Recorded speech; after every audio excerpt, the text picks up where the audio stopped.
ونستعينه ونستغفره ونؤمن به ونتوكل عليه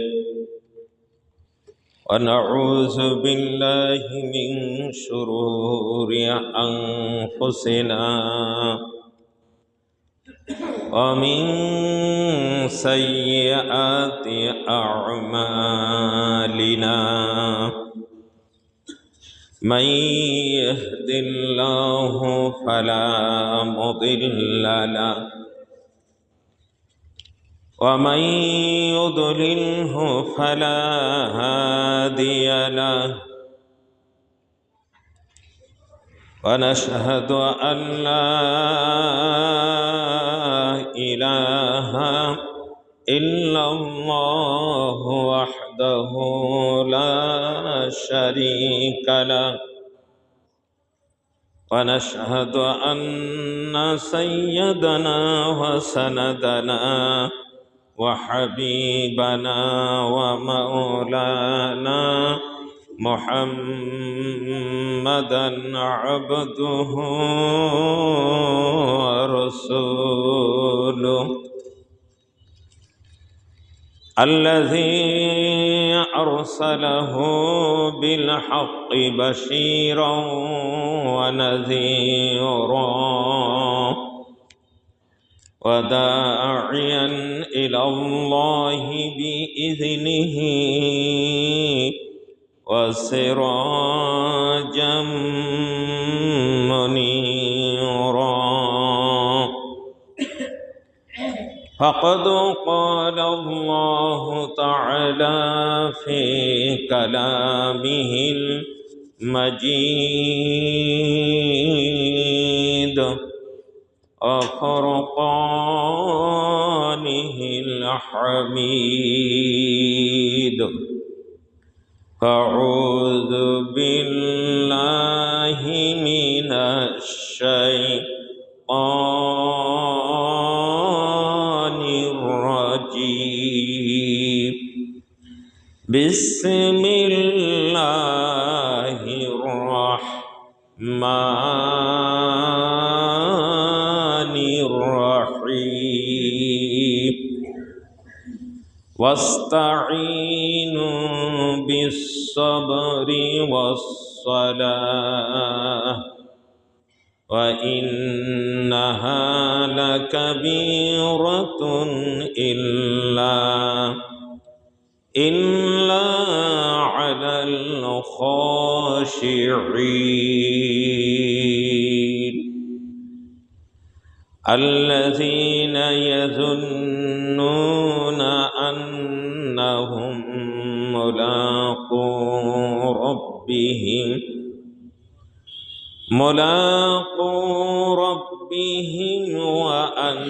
وأنهم إليه راجعون وقال عليه الصلاة والسلام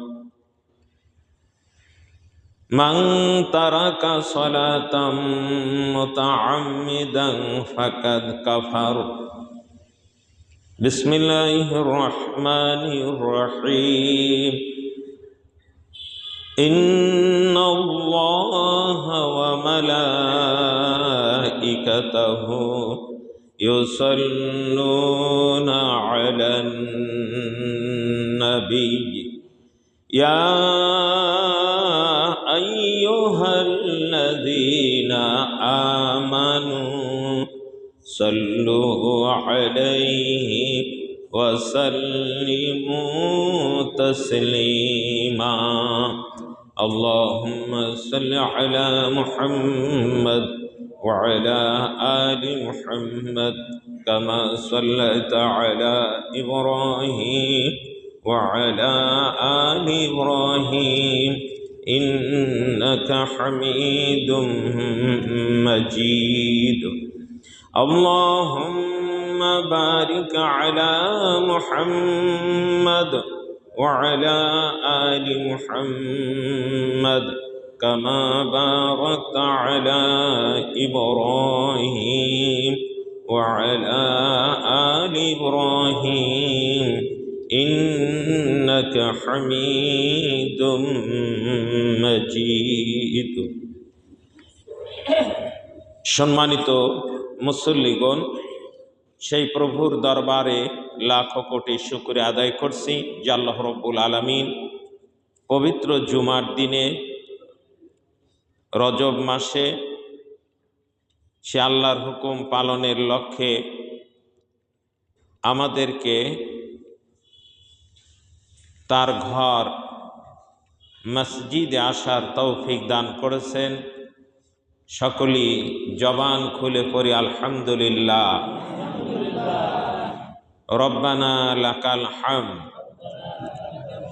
হামদান কাসীরা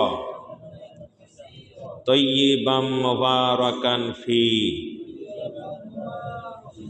শতকোটি দুরূদ ও সালাম সে নবী পাকের উপর যার সুন্নাহ বা তরিকার মধ্যে রয়েছে দুনিয়ার শান্তি, আখিরাতের কল্যাণ। নবীর উপর মোহাব্বত নিয়ে জবান খুলে আমরা সকলেই পড়ি সাল্লাল্লাহু আলাইহি ওয়াসাল্লাম। সম্মানিত মুসল্লিগণ, আল্লাহ আমাদের রব, প্রভু, মালিক। যে মেয়েটার কথা বলছিলাম মারা গেছে মঙ্গলবার 2:40 আল্লাহ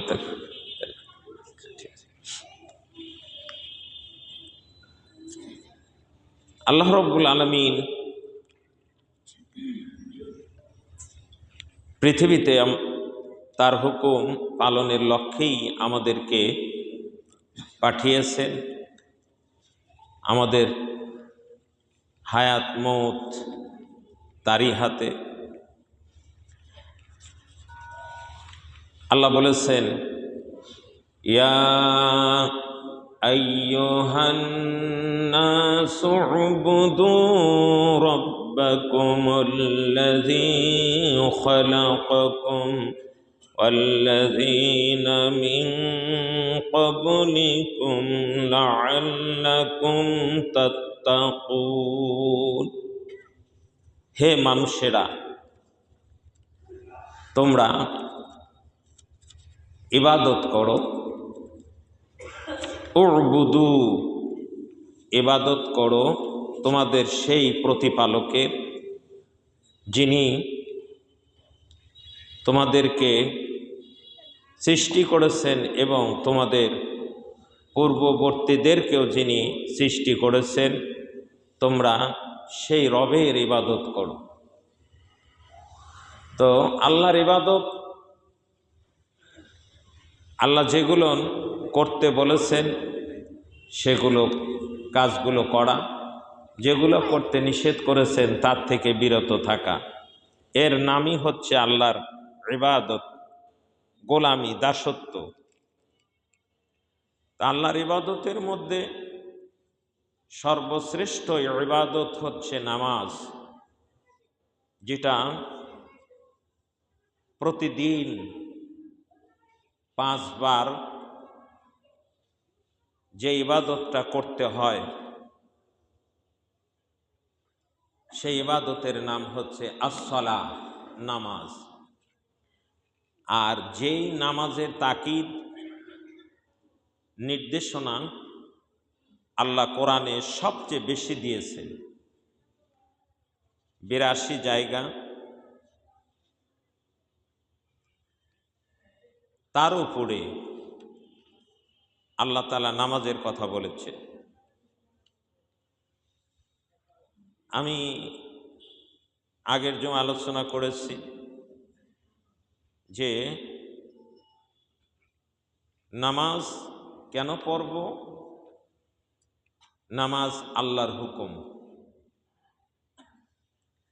আল্লাহর হুকুম কেন মানব? আল্লাহ আমাদের স্রষ্টা, আমাদের পালনকর্তা, হায়াত দাতা, মৌত দাতা, রেজেক দাতা, আমাদের মালিক। ইভেন সব কিছুর মালিক কে? যার হাতেই সকল ক্ষমতা, সকল কর্তৃত্ব যার হাতে, যিনি সব কিছু করতে পারেন কারো সাহায্য ছাড়া, যিনি সর্বময় ক্ষমতার অধিকারী। 2 নম্বর হচ্ছে নামাজ পড়ব আমার আপনার গুনাহ মাফের জন্যে। কারণ একদিকে যেমন আল্লাহ আমাদেরকে তার ইবাদত করার জন্য নির্দেশ দিয়েছেন, অপরদিকে শয়তান আল্লাহর ইবাদত করতে আমাদেরকে বাধা দিচ্ছে। কি বলেন? আল্লাহর হুকুম পালনে বাধা দেয় সে কে? শয়তান। শয়তান তো আমরা দেখি না, দেখা যায়। আল্লাহ বলেছেন কোরআন শরীফের একবারে শেষের সূরা শেষের দিকে, আল্লাযী ইউওয়াসওয়িসু ফি সুদুরিন নাস মিনাল জিন্নাতি ওয়ান নাস। আল্লাহ বলেছেন আশ্রয় চাও বান্দা ওই খবিশের ওয়াসওয়াসার থেকে, কুমন্ত্রণার থেকে, ধোঁকার থেকে, বাধার থেকে, যারা মানুষের অন্তরে কুমন্ত্রণা দেয়, কুবুদ্ধি দেয়, ওয়াসওয়াসা দেয়। কারা তারা? মিনাল জিন্নাতি ওয়ান নাস, জিন এবং মানুষ। তাহলে মানুষ দেখতে পাই, জিন দেখতে পাই না। তো বুঝবো কি করে? দেখবেন সৎ কাজে যারা বাধা দেয়, সৎ কাজে যারা নিষেধ করে, সৎ কাজকে যারা অবজ্ঞা করে, এগুলো করে কি লাভ? মনে করবেন আল্লাহর ভাষায় ওরাই শয়তান।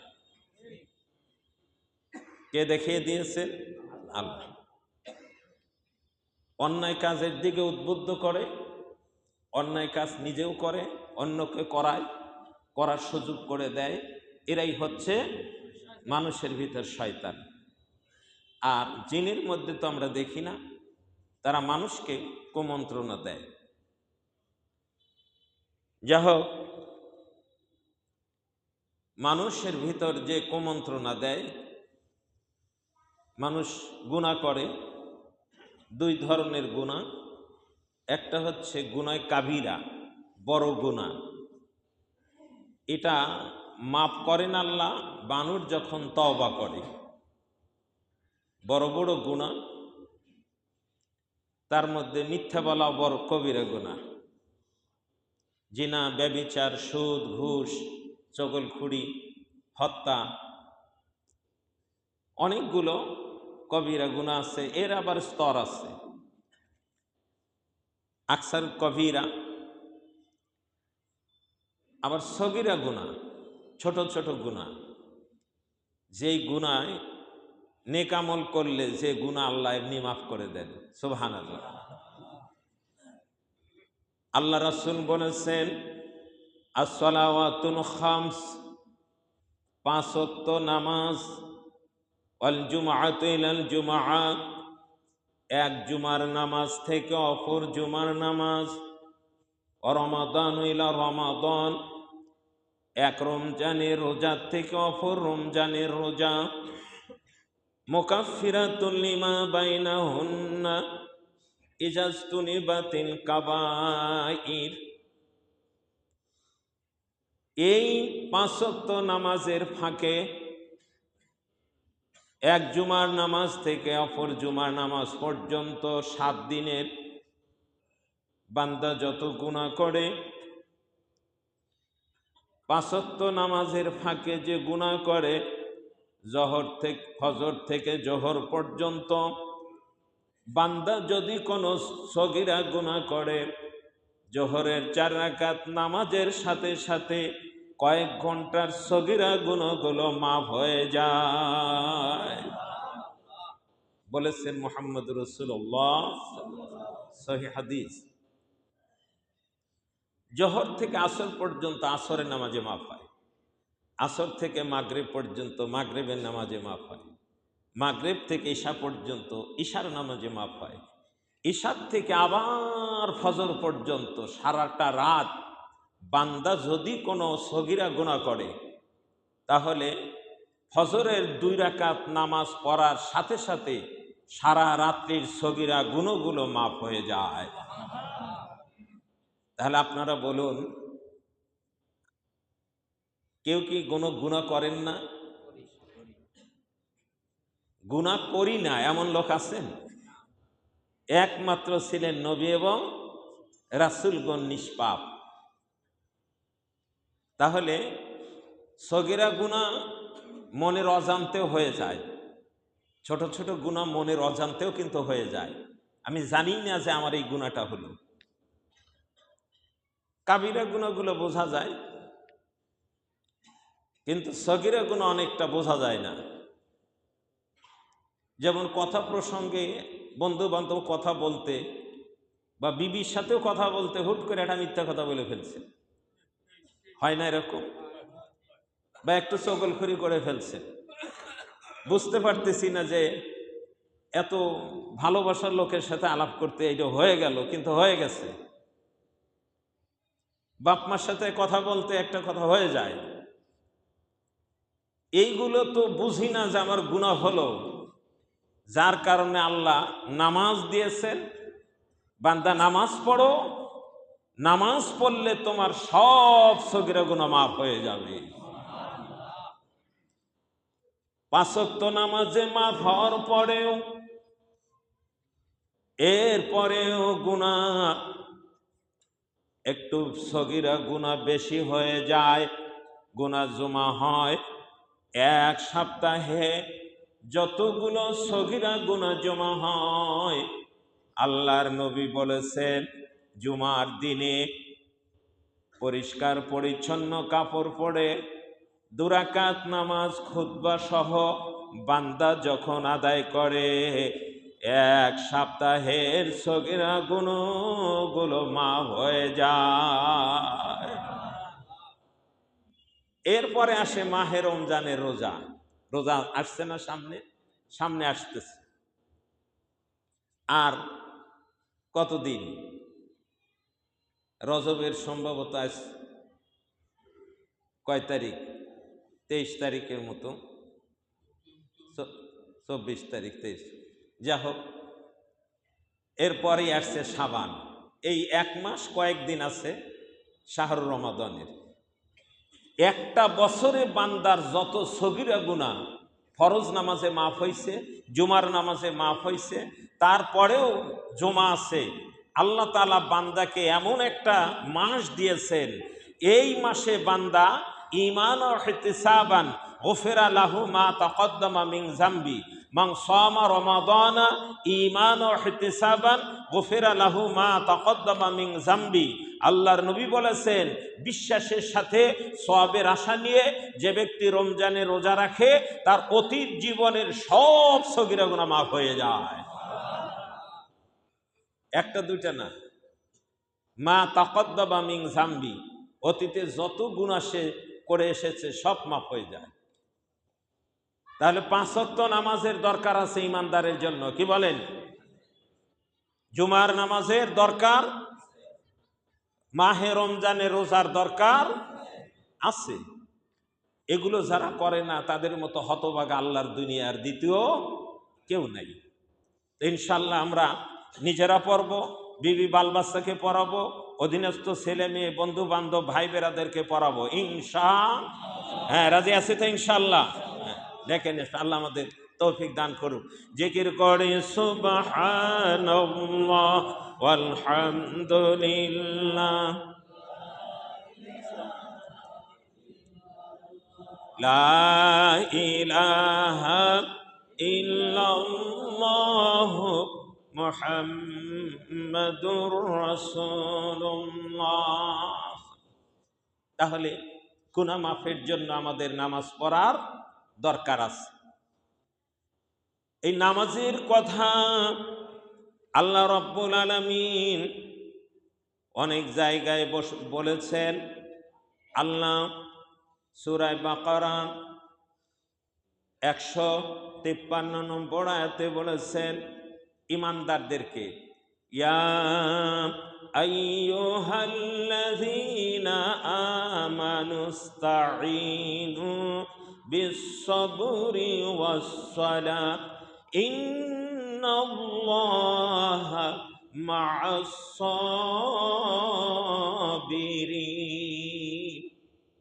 হে ঈমানদারেরা, ইহুদি খ্রিস্টান কাফের মুশরিকদেরকে বলছেন না ঈমানদারদের? কথা বলো। তাহলে ডাক দিয়ে দায়িত্ব দিয়েছেন। আমি বলেছি 89 জায়গা কোরআনে আছে ঈমানদারদেরকে ডাক দিয়ে দায়িত্ব দিয়েছেন। কোরআনে কত জায়গা আছে? 89 জায়গা। তার মধ্যে এক জায়গা সূরা বাকারা 193 নম্বর আয়াত, আল্লাহ ডাক দিয়ে বলেছেন, হে ঈমানদারেরা, তোমরা শুনে নাও, তোমাদের কাজ দায়িত্ব হলো ইস্তাঈনু, তোমরা সাহায্য চাও, তোমরা সাহায্য চাও। ওই পীর বাবা, দরবেশ বাবা, খাজা বাবা, দয়াল বাবা আছেন এরকম, ফসি বাবার মাজার আছে না এখনো? ভেঙে লাগছে। ওই কাজগুলো আর একটু বেশি করে করা লাগতো। মাজার বাংলাদেশে যা আছে সবগুলো উড়া দেওয়া লাগতো। কি বলেন? ভুল হয়ে গেছে। যে ঝড়টা আইছিল ওই ঝড়েই কাম সেরে দিছে। আহারে, মানুষ বোঝে না, আলেমদের কথা শোনে না। না শুনলে যে কি বেয়াজ্জতি হতে হয় তার বাস্তব প্রমাণ হলো এই বঙ্গবন্ধুর মূর্তি তৈরির ব্যাপারে আলেম ওলামা নিষেধ করার কারণে তাদের জেল খাটতে হয়েছে, অত্যাচারিত হতে হয়েছে, অপবাদ নিতে হয়েছে, আয়না ঘরে যেতে হয়েছে। একজন সম্মানিত ব্যক্তি আলেম ওলামার কথা তারা শুনলো না, মনে করলো বানা মনে হয় বাপকে অনেক কিছু করলাম। না, করো নাই, সেই বাপের মাথায় পিশাব করে দিছে। কথা কন। তাহলে পিশাব করাইলো কে? তুমি নিজে করাইলা। আল্লাহ রাসূল বলছেন অপরের বাপ মাকে গালি দিও না। না সরি, হাদিসটা এরকম, তুমি তোমার বাপ মাকে গালি দিও না। সাহাবারা বলে, ইয়া রাসূলুল্লাহ, কেউ কি কারো বাপ মাকে গালি দেয়? আল্লাহ রাসূল বললেন, হ্যাঁ গালি দেয়। কিভাবে? যে তুমি অন্যের বাপ মাকে গালি দিচ্ছ, অন্যের মাকে গালি দিলে সে তোমার মাকে গালি দিবে। তাহলে তুমি যদি তার মাকে গালি না দিতে তাহলে তো তোমার মাকেও গালি দিত না। সুতরাং অন্যের মাকে যে গালি দিলা সে তোমার মাকে গালি দিল, অন্যের মাকে গালি দেওয়াটাই হচ্ছে তুমি নিজে তোমার মাকে গালি দিলা। ইসলাম কি সুন্দর শিক্ষা দিয়েছে, আল্লাহর নবী কি সুন্দর শিক্ষা দিয়েছে। তো তুমি এই কামটা করলা, না করলে তো পেশাবটা করতো না, গলায় রশি লাগা বেইজ্জতি করে তো টানতো না। দিলা তুমি সম্মানের জন্য, তা আবার বানাইতে গিয়া নিষেধ করছে। ভাঙলো কারা? কুষ্টিয়া কোন দিকে ঝিনাইদহর, ভাঙলো কারা? হাতটাতকে ভাঙছে মাদ্রাসার ছেলে মেয়ে হাফেজ, এদেরকে অনার্থক ধরে নিয়ে তাদের উপর অত্যাচার করছে, ওরাই ভাঙছে। আল্লাহ কয় খেলাইতেছ, ওয়ামাকারু ওয়ামাকারাল্লাহু ওয়াল্লাহু খায়রুল মাকিরিন। তারা কৌশল করল, আল্লাহ বলেন আমিও কৌশল করি। আর জেনে নাও আল্লাহ সব চাইতে উত্তম কৌশলী। এমনি ভাঙি নাই, নিষেধ করছিল, ধরে আয়না ঘর জেলে হাত পা ভেঙে দিলা। আল্লাহ কয় দেখ আমি এমন করলাম তোরা আর বলারও সুযোগ পাবি না। পিশাব করলো। মূর্তি তৈরি করা হারাম। একটা কুকুরের বাচ্চা ছিল আল্লাহর নবীর ঘরের খাটের নিচে, 15 দিন পর্যন্ত ওহী আসে না। এই ঘটনা সামনে আসবে ইনশাআল্লাহ সূরা দোহার শানে নজুলে। আল্লাহ রাসূল দাসীক বললেন, খুঁজে দেখো আমার ঘরের মধ্যে কিছু আছে কিনা। খুঁজে দেখে যে একটা কুকুরের বাচ্চা মরে গেছে। আরব দেশে তো আমাদের দেশের মতো মরে তো পচে না, ওখানে শুকায়া যায় না হাজী সাহেব, শুকায়া যায়। আমাদের দেশে পচলে একদিন দুই দিন পর দুর্গন্ধ বের হয়, কিন্তু আরব দেশে শুষ্ক হাওয়া, পচে না, ওটা শুকায়া যায়। 15 দিন পর খুঁজে দেখে যে কুকুরের বাচ্চা। জিব্রাইল এসে বলেন, ইয়া রাসূলুল্লাহ, 15 দিন পর্যন্ত সূরা দোহা নিয়ে আসলেন। বলে, হে জিব্রাইল, মানুষের ঠাট্টায় তো আমি বাঁচি না, মানুষ আমাকে ঠাট্টা বিদ্রোহ করে, আল্লাহ আমাকে ছেড়ে গেছে। তো এতদিন পর আপনি আসলেন। বলে, ইয়া রাসূলুল্লাহ, যেই ঘরে কোনো প্রাণীর ছবি থাকে, যেই ঘরে কুকুর থাকে, কুকুরের বাচ্চা থাকে, বা কোনো ছবি থাকে প্রাণীর, ওই ঘরে আমি আসি না। খেয়াল রাখছেন? আর তুমি দেশে দেশে মোড়ে মোড়ে টানাইলা, শতকরা 90-এর উপরে মুসলমান। এই রাষ্ট্রে আল্লাহ রাসূল এসেছিলেন মূর্তিকে ভাঙার জন্য না গড়ার জন্য? কথা বলুন। কাবা ঘরের থেকে 360টি মূর্তি ভেঙে দিয়েছিলেন। জাল হাক্কু ওয়া যাহাকাল বাতিল ইন্নাল বাতিলা কানা যাহুকা। লাঠি দিয়ে এক একটার উপরে ইঙ্গিত করেছিলেন, আঘাত না, ইঙ্গিত করার সাথে সাথে, মৃদু আঘাত করার সাথে সাথে ভেঙে গিয়েছিল। সুবহানাল্লাহ বলেন। তো এগুলো কোরআনের কেন করেন? এগুলো ইসলাম বিদ্বেষী কাজ কেন করেন? আলেম ওলামার কথা কেন শোনেন? আলেম ওলামার কথা যদি শুনতেন, যে অর্থ ব্যয় হয়েছে এই অর্থ দিয়ে যদি এক একটা মসজিদ করে দিতেন, কিয়ামত পর্যন্ত বঙ্গবন্ধু রুহে এবং আপনার পরিবারের যারা মারা গেছে তাদের রুহে সব চলে যেত। কারণ আপনি তো মুসলমান, তাহাজ্জুদ পড়নেওয়ালা। আল্লাহ আমাদের মাফ করুক। যা হোক, নামাজ পড়তে হবে, নামাজ আমাদের দরকার গুনাহ মাফের জন্যে। কারণ গুনাহ নিয়ে কবরে গেলে শাস্তি হবে, আর গুনাহ মাফ করে কবরে গেলে জান্নাতে শান্তি হবে। একজন ইমানদার যার গুনাহ নাই, তাকে কবরে রাখার পরে মুনকার নাকির যখন কবরে উঠায়, কয়টা প্রশ্ন করে? জোরে বলুন। আগে থেকে চেপে চেপে বসবেন, দোতলায় 3 তলায় চলে যান, আগের থেকে গেজে গেজে বসবেন, চেপে বসেন। কয়টা প্রশ্ন করে? 1 নাম্বার, মার রব্বুকা, তোমার রব কে? তোমার রব কে? কে তোমাকে লালন পালন করছে দুনিয়াতে? রব শব্দের অর্থ লালন পালন করা, প্রতিপালন করা। 2 নম্বর, অমা দীনুকা, কোন ধর্মের উপরে? ধর্ম বলতেন না খালি ইসলাম নাম না, কোন ধর্মের আদর্শের উপরে ছিলে, কোন ধর্মের আইন তুমি মানতে?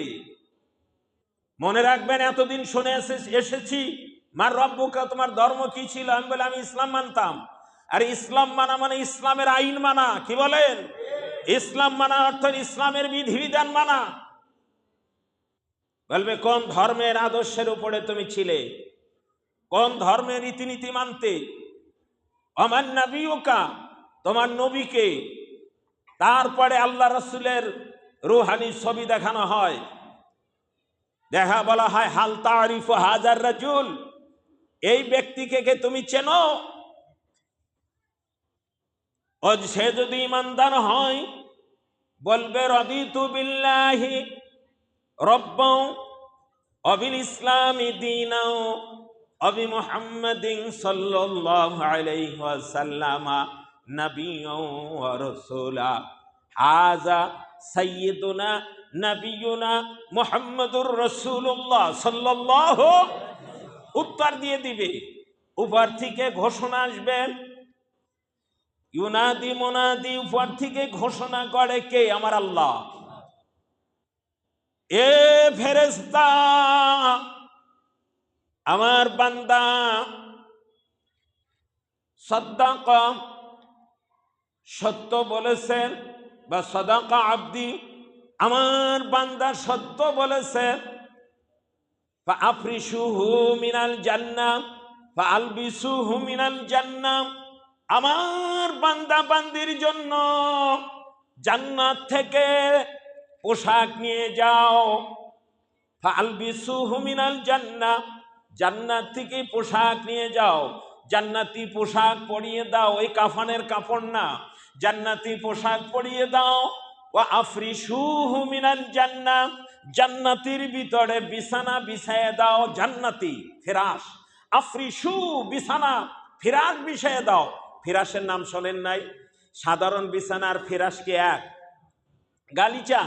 ফিরাশ পালঙ্গের উপরে যা বিছানো হয়, তাম পৃথিবী এক জায়গা করলে জান্নাতের বেহেশতের একটা ইটের দামের সমান হবে না। আল্লাহু আকবার, জোরে বলেন আল্লাহু আকবার। পালঙ্গগুলো খুব উঁচু হবে, অটোমেটিক দাববে আর উঠবে। আল্লাহু আকবার। বান্দা শুয়ে পড়বে, দেবে যাবে।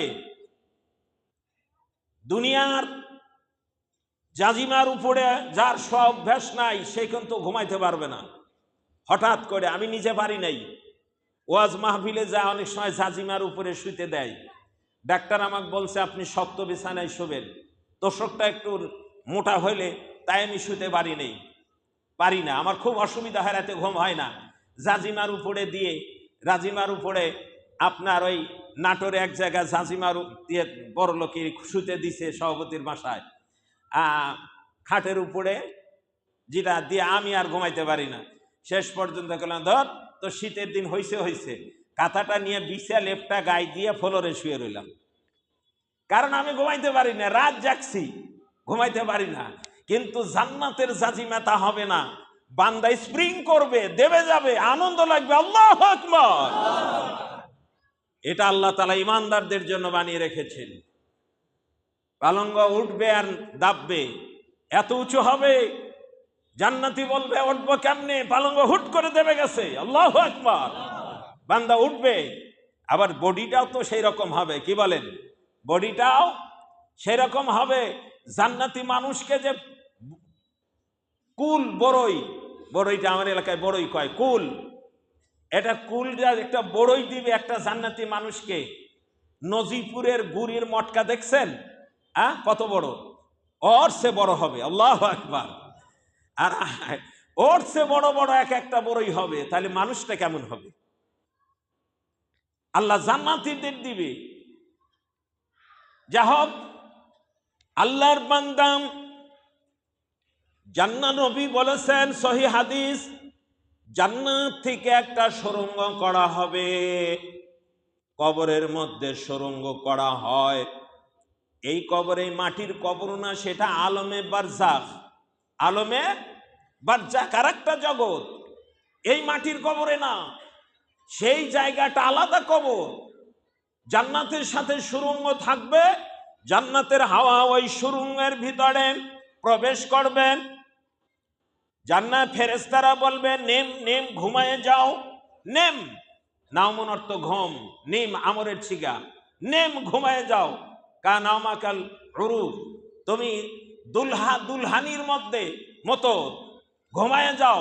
স্বামী স্ত্রী প্রথম বাসর রাত্রে আলাপ সেরে শেষ রাত্রে যখন ঘুমায়ে যায়, তার প্রিয়জন ছাড়া তাকে ঘুম থেকে কেউ ঘুম ভাঙাতে পারে না। বেলা 10টা 11টা হয়ে গেছে, ঘুম ভাঙে নাই, একমাত্র প্রিয়জন তার ঘুম ভাঙায়। হাদিসে তাই এসেছে, প্রিয়জন ছাড়া তার ঘুম কেউ ভাঙাতে পারবে না।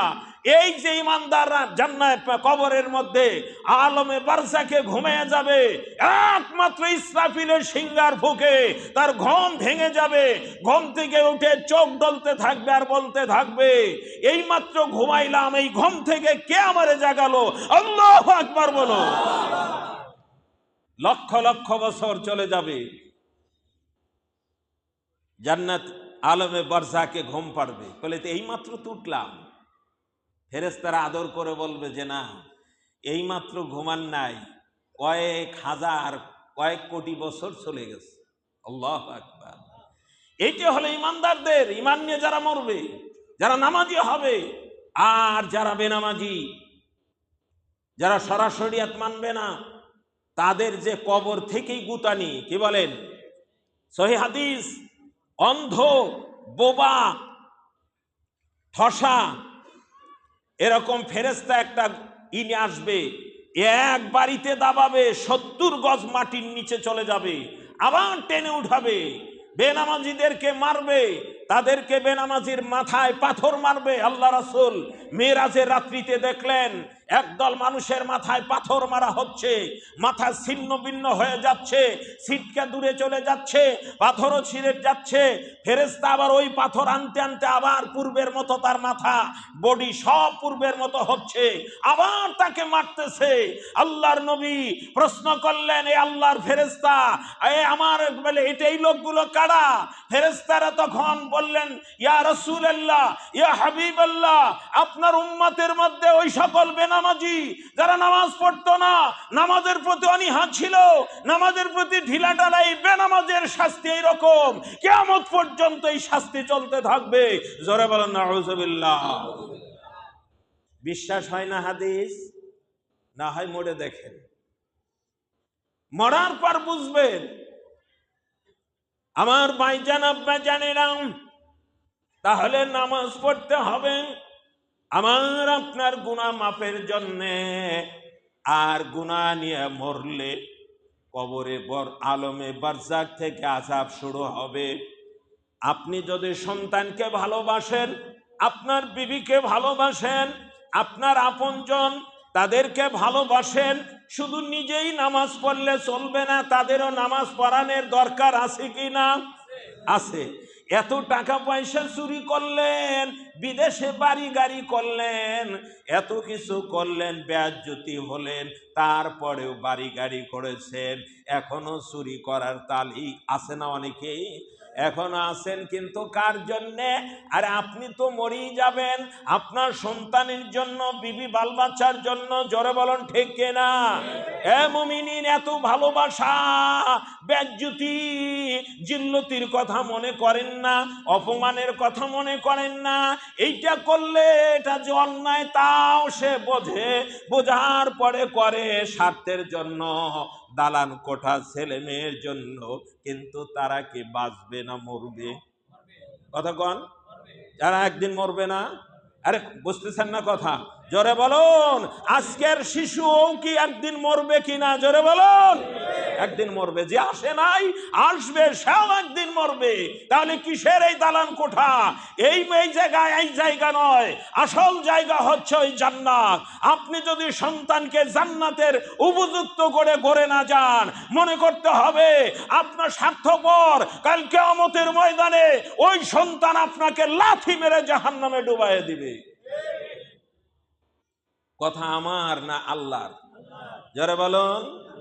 আল্লাহ বলবে, আল্লাহ এরা তো বাপ মা আমাকে শাসন করে নাই, ওই দিকে চাকরিতে টাকা পয়সা দেই নেই, অর্থ করি দেই নেই, বেশি কামাই করে নেই, এই জন্য বাপ মা বকা দিছে, কিন্তু নামাজ পড়ি নাই, বকা দেয় নাই। ছেলে বানাচ্ছেন বিরাট শিক্ষিত, ডক্টরেট, প্রফেসর, অমুক সমক, কিন্তু নামাজ শিক্ষা দেন নাই। আমি নিজে বলতেছি, মাস্টার্স কমপ্লিট করে প্রফেসরি করে এইরকম লোককে আমি আলিফ বা তাসা পড়াইছি। কথা কন। অক্ষর জ্ঞানী জানে না। দেখবেন এরকম আপনাদের বড় বড় অফিসার আছে, এমনি অনেক কাজ বোঝে, বিশাল মিল কারখানা চালায়, মেশিন চালায়, অথচ আলিফ বা তাসাটাই জানে না। আছেন এরকম? কি করলেন? এত ডিগ্রি অর্জন করলেন, অথচ ওই লোকটার বাপ, আপন মা মারা গেলে ভাড়াইটা মোল্লা দিয়ে জানাজা পড়তে হয়। এর সে দুঃখের আর কিছু আছে? আমার কান্না আসবে না সহজে। আমার যদি আমি ইমামতি করে আমার কান্না আসলে, মরণের কথা স্মরণ করলে কান্নাটা আসতে পারে, আমার বাপ মার কথা মনে পড়ে কান্না আসতে পারে, কিন্তু ওই লাশের জন্য আমার কান্না আসবে না। ওই লাশের জন্য কান্না আসবে ওই লাশটা যদি আমার বাবা মার হয়। কথা কন।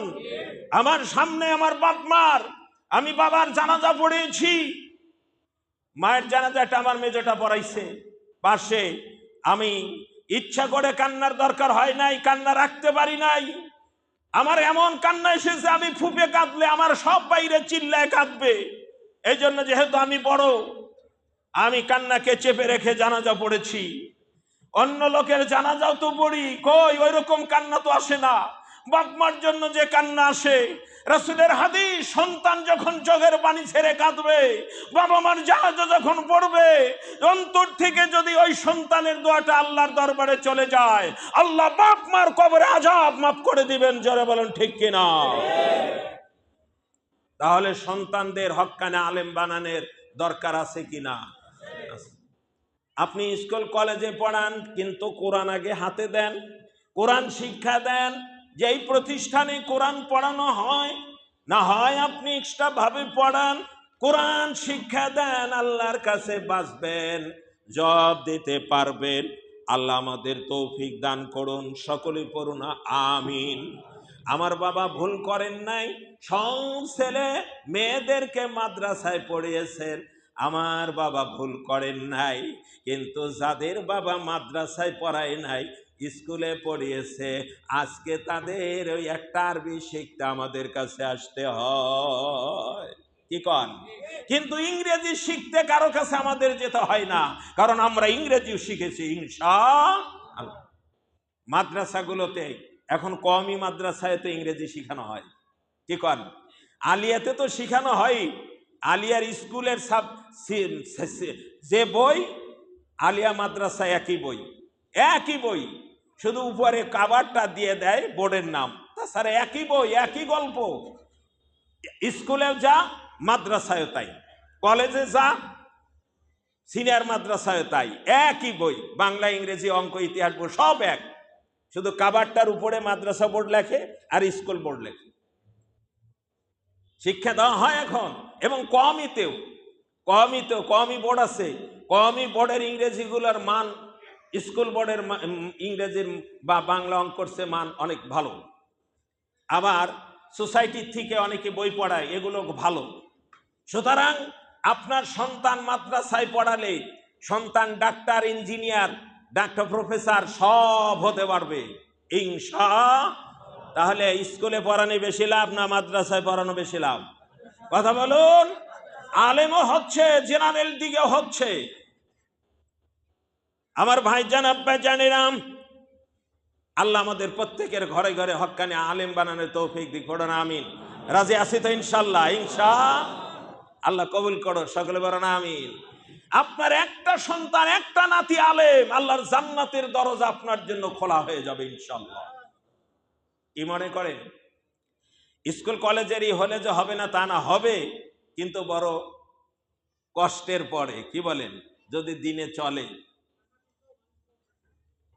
আমার ভাইজান, আব্বা জানেরা, অনেক কথা বেড়ে যায়। যেটা বলতেছিলাম, যে তাহলে নামাজ সাহায্য চাবো আল্লাহর কাছে কিসের মাধ্যমে? কথা বলুন। ইয়া আইয়ুহাল্লাযীনা আমানুস্তাঈনু বিস-সাবরি ওয়াস-সালাহ।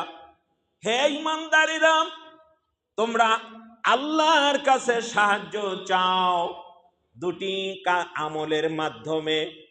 তাহলে ঈমানদারদের ডাক দিয়ে আল্লাহ কয়টা দায়িত্ব দিয়েছেন এখানে? কথা বলুন।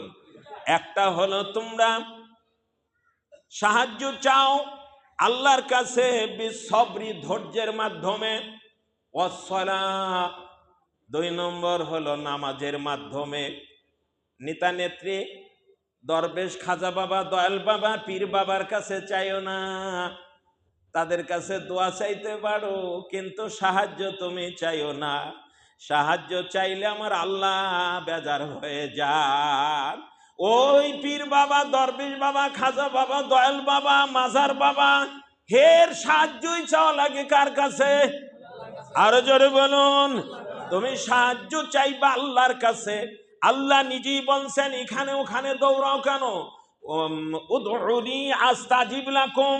এ বান্দা, আমার কাছে তুই চা, আমাকে ডাক দে, ডাক দিলেই আমি আল্লাহ সাড়া দিয়ে দেই। কথা কার? জোরে বলুন, কথা কার? ডাক দেব কাকে? আরো জোরে বলুন, ডাক দেব কাকে? নামাজে যখন দাঁড়াইলাম, আল্লাহু আকবার, তাকবীরে তাহরিমে বলা ফরজ, হাত বাঁধা সুন্নাত। কি বলেন? এই যে আল্লাহু আকবার বললাম, ভিতরে বাহিরে 13 ফরজ না? তার মধ্যে একটা তাকবীরে তাহরিমা, তাহরিমা আমি যে বাধার যে তাকবীরটা দেওয়া হয় এটা দেওয়া ফরজ। আল্লাহু আকবার, যখন আল্লাহু আকবার বলে ডাক দেই, আল্লাহ বলেন বান্দা তুই দাঁড়ায় গেছাস, আমি আল্লাহ দেখতেছি। সুবহানাল্লাহ বলবেন না? এরপরে সূরা ফাতিহার মধ্যে প্রশংসা, তারপরে বলে ইয়াকা না'বুদু, হে আল্লাহ একমাত্র তোমারই দাসত্ব করি, তোমারই হুকুম মানি, মসজিদে মানি, বাড়িতে মানি, এ আপনার মাঠে মানি, ঘাটে মানি, ব্যবসায় মানি, রাজনীতিতে মানি, ধর্মনীতিতে মানি, অর্থনীতিতে মানি, সংসদে মানি, ইউনিয়ন পরিষদে মানি, উপজেলায় মানি, সব জায়গায় আল্লাহ তোমার দাসত্ব করি। আল্লাহ বলেন বান্দা আমি সব দেখি, তুই যদি উলাট পালাট করস তাহলে তুই মুনাফিক। কথা কন। নামাজে বলে যাই ইয়াকা না'বুদু, এটা কি মনে করেন শুধু মসজিদের কথা? এই নামাজটা হচ্ছে একটা ট্রেনিং, ইমানদারের ইমানের একটা ট্রেনিং।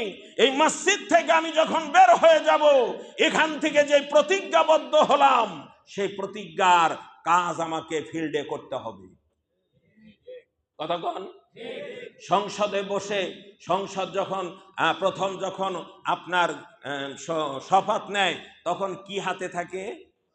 কথা বলুন, জোরে বলুন। ধর্মগ্রন্থ, মুসলমানদের কোরআন, খ্রিস্টানদের বাইবেল, অন্যান্য জাতির গীতা মিতা, এরা তাই যেটাকে তারা মূল্যবান মনে করে সেটায় হাত দিয়ে তারা শপথ নয়। আহারে, জাতির পতন কি এমনি আসে? আল্লাহর কোরআন নিয়ে যারা শপথ করে, তারা একটা ভুল করলেই আল্লাহ তাদের প্রতি লানত গজব শুরু করে দেন।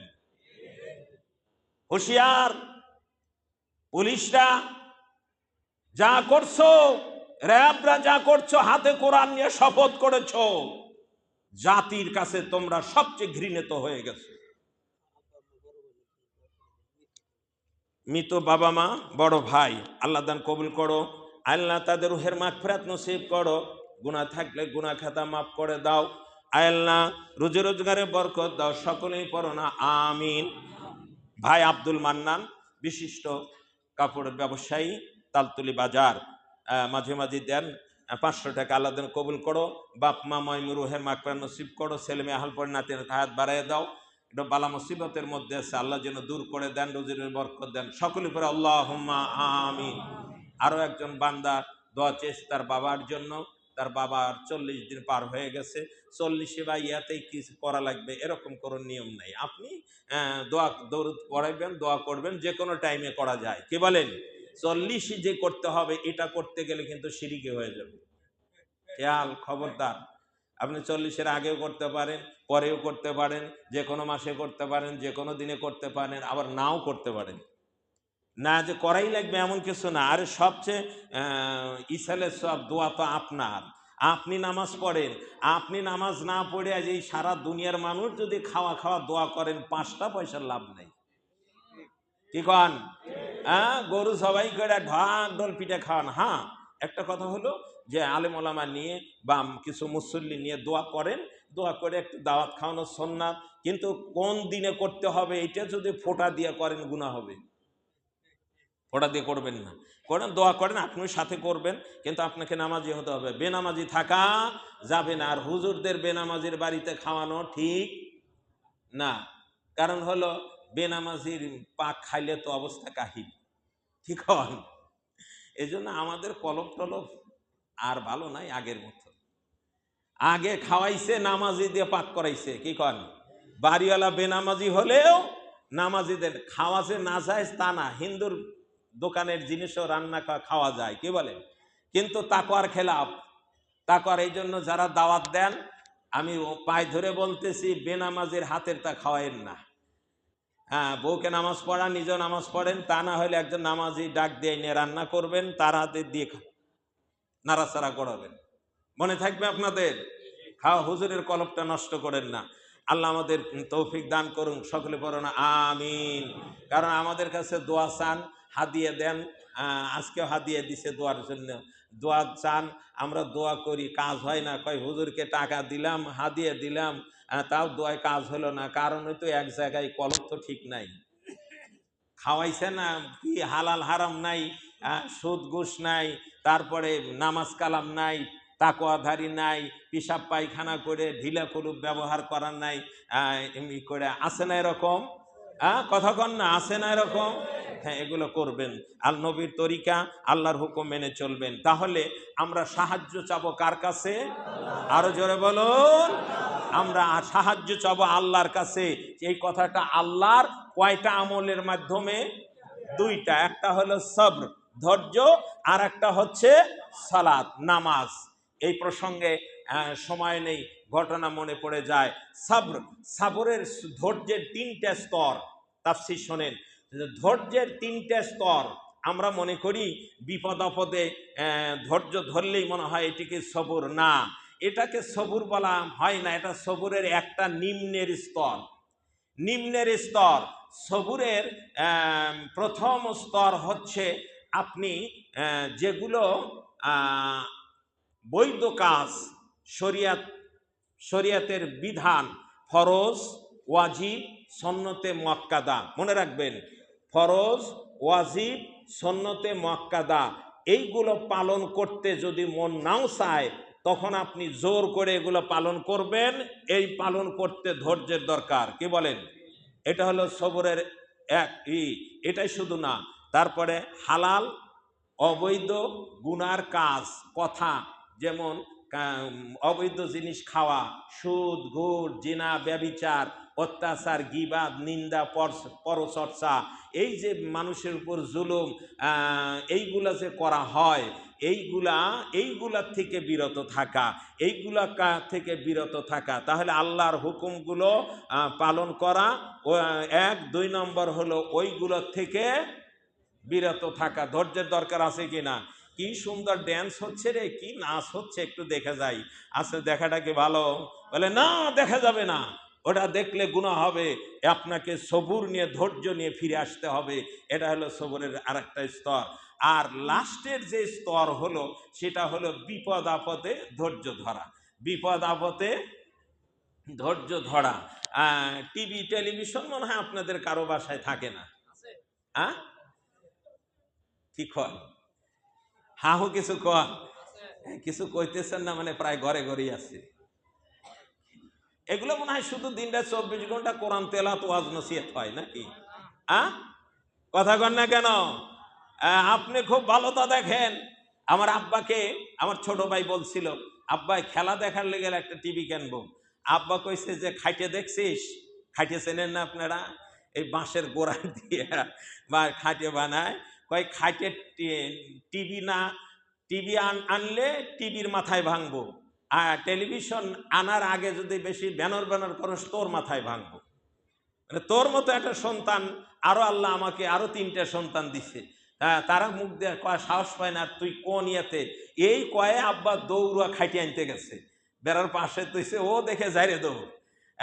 এরপরে মা কইছে, তোর টিভি কেনার শখ মিটছে? কয় না, আর কোনোদিন চাবো না। কারণ হচ্ছে ভাই, তুই খেলা দেখবি, খেলা দেখাও তো জায়েজ নাই, আছে? এই কথা বলুন, খেলা দেখা জায়েজ আছে? খেলা করা জায়েজ আছে?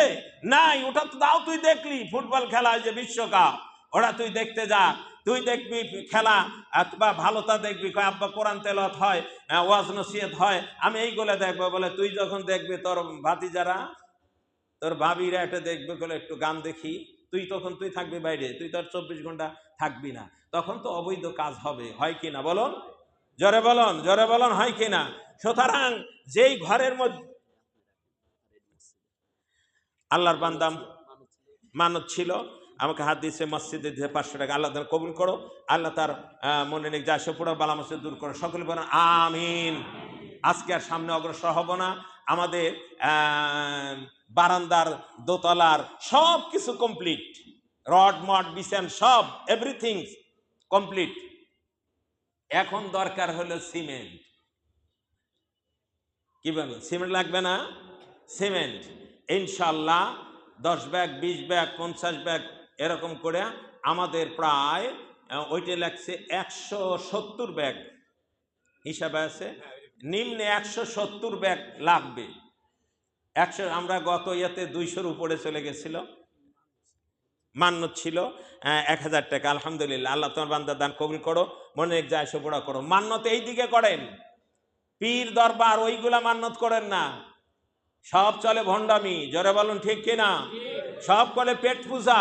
আর এখানে দিচ্ছেন, এই কাজে খেটে যাচ্ছে, এটা হলো সাদাকাতুজ জারিয়া।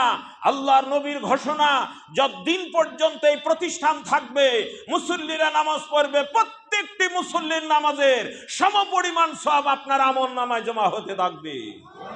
শুধু তাই নয়, আপনার বাপ মা কবরে শুয়ে শুয়ে এই সওয়াবগুলো পেয়ে যাবে। কোরআন মানেন, হাদিস মানেন, ওই বাটপার লুচ্চাদের ওইগুলো বাদ দেন। লুচ্চামি হয়, পীরের দরবারে হিন্দু যায়, নারী যায়। জোরে বলুন ঠিক কিনা? নারী যায় কিনা? জোরে বলুন। এই কিসের জন্য তুমি যাও? পীরের কাছে যাওয়া লাগে, বাপ মা কাদা পীরের কাছে যাও। আল্লাহ আমাদের বোঝার তৌফিক দান করুন। আলহামদুলিল্লাহ, আলহামদুলিল্লাহ। আমাদের সম্মানিত সেক্রেটারি সাহেবের ছোট ভাই মোজাম্মেল হক মোজাল, মসজিদ কমিটির একজন সদস্য, ইনশাআল্লাহ 10 ব্যাগ সিমেন্ট, বলুন মারহাবা, লিল্লাহে তাকবীর। আল্লাহ দান কবুল করো। তার বাবা দাদা দান নানার মায়মুর রুহের মাক নসিব করো। শারীরিক দিক দিয়ে একটু সমস্যা, আল্লাহ তাকে পুরোপুরি সুস্থ দান করো। মসজিদের জন্য যথেষ্ট শ্রম দেয়, আল্লাহর হায়াত বাড়াইয়ে দাও, আজীবন তোমার ঘরের খেদমত করার তৌফিক দাও, পড়ুন আমিন। আর কেউ কি আজকে আছেন? আর 10 ব্যাগ কিনা? আল্লাহর এক বান্দা, কে নাম কি? ও শেরালি ভাই, কয় ব্যাগ? 2 ব্যাগ। মানুষে খারাপ করবো, শেরালির 2 ব্যাগ মানায় না। কি কন? কোন হাসিটা জান্নাতি হাসি, দেখছেন? চালাক মানুষ তো, হুজুর তো আমাকে ধরবেই। আচ্ছা, শেরালি ভাই 5 ব্যাগ, জোরে বলুন মারহাবা, লিল্লাহে তাকবীর। আল্লাহ দান কবুল করে না। বাপ মা দাদা নানা ময় মুরব্বী রুহে মাগ নসিব করো। যারা বেঁচে হাত বাড়াই দাও, ছেলে মেয়ে আহল পরিবার, আল্লাহ তাদের হাত বাড়াই দাও। মসজিদে যথেষ্ট খেদমত করে, রুজি রোজগারে বরকত দাও। জোরে বলুন আমিন। আর কে কে আছেন? ঝটপট ঝটপট, টাইম নেই, টাইম অনেক হয়ে গেছে, টাইম নেই, একটু ঝটপট দাঁড়ান। যদি কেউ থাকে এই জমা দেন 5 ব্যাগ 10 ব্যাগ 20 ব্যাগ করে